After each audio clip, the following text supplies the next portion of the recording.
কাজ করে। এছাড়া অনেকের পাইলসের সমস্যা রয়েছে, প্রতিনিয়ত রক্ত পড়ে, কোনো ওষুধেই কোনো কাজ হচ্ছে না, তাদের জন্য এই দীপ্তরুচি গাছ মহা ঔষধ। এবং দুঃখের বিষয় হচ্ছে এই গাছটা কিন্তু এখন সব জায়গায় পাওয়া যায় না, বিলুপ্তির পথে।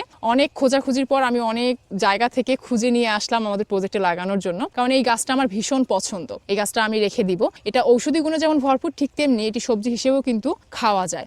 এর ডগাগুলো দেখেন ভীষণ নরম, শাক হিসেবে খেতে খুবই ভালো লাগে। এরও অনেক উপকারিতা রয়েছে। এই দীপ্তরুচির শাক খেলে পেটের যে কোনো ধরনের সমস্যা দূর হয়ে যায় এবং শরীরে কোনো ক্ষত স্থানে এর পাতার রস লাগিয়ে দিলে রক্ত পড়া যেমন দ্রুত বন্ধ হয়, দ্রুত শুকিয়েও যায়। স্কিনের যে কোনো সমস্যা যেমন চুলকানি, খোসপাচড়া, পুড়ে যাওয়া, যে কোনো ক্ষত স্থানে এর পাতার রস লাগিয়ে দিলে স্কিনের যে কোনো সমস্যা আল্লাহর রহমতে খুব দ্রুত সেরে যায়।